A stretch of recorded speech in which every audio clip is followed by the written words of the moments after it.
Our next topic is, I call it the "Hey y'all, watch this." And I've been guilty of this myself a few times. You know, the question is, what does a redneck say before calling 911? Hey y'all, watch this. There is the Burdett-Chandler telecom case is a case that many of you I know have heard about. Lawyers have heard about it. It was the big case last year. And by the way, doing something stupid doesn't necessarily bar your workers' comp benefits, but it may bar your workers' comp benefits, and this case is the example. I had several people ask me about, I've got a black eye on my left eye, and what it's from. Last weekend, I was down in the tool shed. We moved recently, and I had a blower, a gas oil mix blower that was up on the shelf. And you know it was a high shelf when I couldn't reach it, but I couldn't reach it, so I get a rake, and I'm trying to knock it off the shelf where I can catch it with this hand. And I do knock it off the shelf, and I catch the blower, but the tip of it hits the rake and knocks the rake into mine, so I get a black eye. But the point is, you know, if a worker was injured doing that, doing something stupid, doing something negligent, it's probably still compensable. But there is a line that they can cross, and it's called technically the Willful Misconduct Defense. That all of you should be looking at these issues when your claims come in. And here's the issue, as was framed in this case, which was recently decided by the Court of Appeals and then the Georgia Supreme Court. And the issue is whether an employee may, in a deliberate disobedience or indeliberate disobedience of his employer's explicit or specific prohibition or instructions, act in a knowingly dangerous fashion which causes an injury and still recover workers' comp benefits. So the courts differed on this question. The Court of Appeals and the Supreme Court both came to different conclusions. So how many people think an employee can deliberately disobey a supervisor's instruction and act in a knowingly dangerous fashion and get injured and it still be compensable? How many people? How many people believe it's not compensable? How many people don't know? Well, it is a close call in Georgia. I don't think it should be as close as it was. But here's the facts, and Harry Tier and I are going to talk about this case, it's a Supreme Court decision. But the facts are the employee was hired as a cell tower technician. He lied in the hiring process, the employee did, stating that he had completed safety training when he really had not. The employer introduced evidence that that they wouldn't have hired this particular employee if they really knew the truth that he had not completed safety training. On the date of the accident, the employer conducted a safety meeting on the very day before they climbed up the cell phone tower. They did safety training and said, when you come down, you can't do a controlled descent, which is like rappelling, like you do coming down a mountain where you're kicking out, and you got to come down the ladder or the stairs. And so they had a specific meeting to warn people about that. On the date of the accident, the employee and the supervisor climbed the cell tower up to the top to do some work. When they completed the work, this is the uncontroverted evidence. The supervisor told the employee had brought up some rappelling stuff and he wanted to rappel down the tower, and the supervisor said, no, we can't do that. The safety, you should have learned that in the safety training. You can't do that. There are too many things that can go wrong. We don't have safety ropes, etc. Warned him 2 to 3 times. The employee decides, I'm going to do it anyway. Ignored the supervisor's express instructions, and of course, as the employee starts down, something goes wrong with the rope, falls, and the employee has catastrophic injuries. So is that a compensable claim? Are you going to, if you're going to controvert that claim, raise your hand. Okay, so looks like the vast majority would. Well, here's the law on that issue, the willful misconduct defense in Georgia, 34917. No compensation shall be allowed for an injury or death due to the employee's willful misconduct, including intentionally self-inflicted injuries or growing out of his or her attempt to injure another, or for the willful failure or refusal to use a safety appliance or perform a duty required by statute. So here's what the board does. The ALJ denied the claim, agreeing that this was willful misconduct, shouldn't be paid under Georgia law. The board, Chairman McKay, they affirmed the ALJ's decision and said this is not a compensable claim. The Superior Court agrees, not a compensable claim. It's appealed to the Court of Appeals, and I'm going to let Harry tell you what happened there.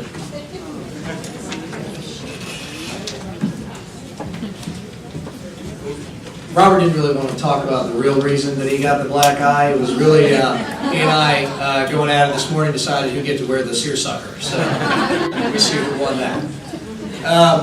So yeah, everything was going along great. The board and Chairman McKay, I think, decided this case correctly until we get to the Court of Appeals. And these three judges decided that they would reverse the decision and awarded benefits. And basically they determined it was not willful misconduct. And they created sort of a super standard that we would have to meet in order to prove a willful misconduct defense.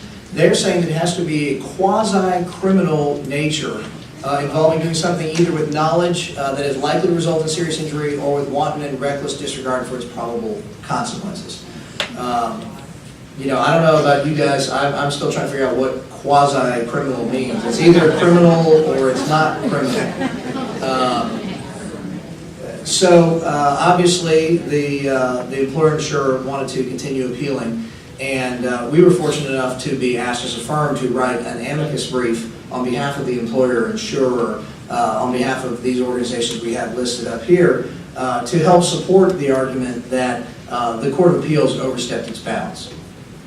It took quite a long time. The Supreme Court had it for a long time. Our amicus brief basically said that it ignores the express language of 34917 that Robert showed you just a minute ago. Again, if it's willful misconduct, it's willful misconduct. There's nothing in there that puts a burden of it being quasi-criminal conduct. Only willful. All right, and any of us that have kids, we know what willful is. So fortunately, the Supreme Court reversed this decision and remanded it back to the board for additional findings, and we'll talk a little bit about what that means. But basically, the Supreme Court said that there were no findings from the board as to whether Burdett intentionally violated the employer's instructions with specific knowledge that is likely to result in serious injury or with the wanton reckless disregard of its probable consequences. So therefore, what they're saying is that the board's analysis was incomplete. I've heard, some employers or some adjusters have wanted to say that basically this means it's a slam dunk, that this is going to be found not compensable in the future. But really what the Supreme Court is saying is the board has got to actually make additional findings. Now, given the way that the ALJ ruled and that the board ruled, we all think that there's a pretty good chance that they're going to make sure they put in the findings that are going to support the decision that they already made, and that they have an inkling that the Supreme Court is going to support. Right, because it was a unanimous. Right, it was a unanimous decision. So what this means now, it has breathed some life back into the willful misconduct defense in Georgia.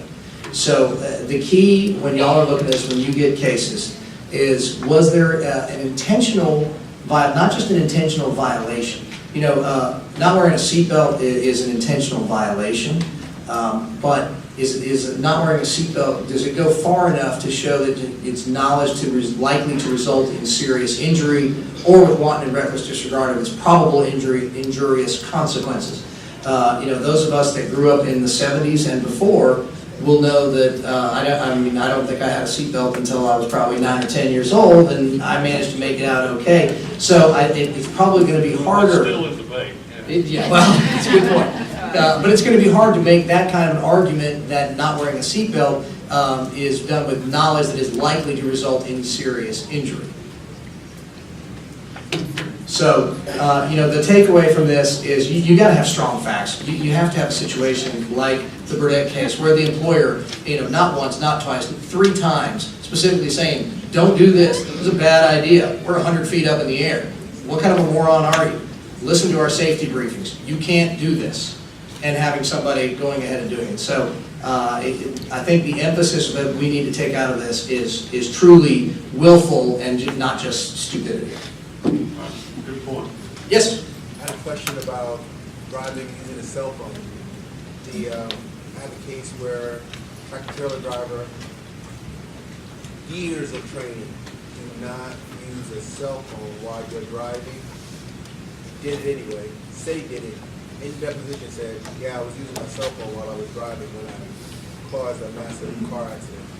So, would that be considered willful, wanton, reckless? I think it could be. Was he on the phone just talking? Yes. Okay, because talking on the cell phone is not statutorily prohibited, right? If you were texting or emailing or tweeting or anything like that, I think you'd have a stronger case. Not to say that you couldn't deny it. I mean, I think because, the laws have become tighter and tighter every year with regard to distracted driving. What about the training though? But if there's training, if in their instruction manuals and their training it was said, you are not allowed to make cell phone calls while you are driving? Right. Okay, then I would say you could deny that. I think it's probably a closer case than this one, than the Burdett case. But I think you would have reasonable grounds to controvert that case. Robert? Yeah, I would agree with Harry, and I would say in any case where you're going to try to raise the willful misconduct, you need to try to dig out as much evidence as you can, like it was in the safety manual not to do it, that they regularly held safety meetings and told employees not to do it.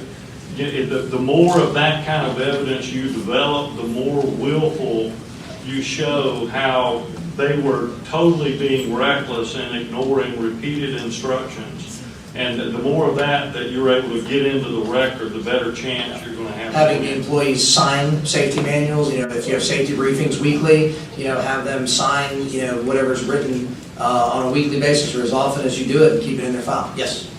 Do you think including the potential consequences of the prohibited action in the safety materials might strengthen your defense? Would that be easier for you or no difference? No, I think that would help. I mean, if you had said, driving while you're texting or whatever has been shown to be, it's against the law, number one, and, many accidents are caused by this. It's likely that you could injure yourself and others by doing this, and it is strong, we, strongly prohibit you from doing that. The more of that kind of language you've got, the better I think your case is. Just for those who might not have heard the question, it was, if you add in additional information in either what you have written down or your safety briefings about why you have these safety rules, what are the potential consequences, what is likely to happen, what does the National Highway Transportation Safety Administration say about your increased odds of getting into an accident if you are texting or even on the phone, because I think the studies have shown that even just being on the phone while legal, you are more distracted, even if you have Bluetooth and you've got your hands on the wheel, your eyes are straight ahead. The studies have still shown you are more distracted than otherwise. Any other questions? All right, well, thank you all very much.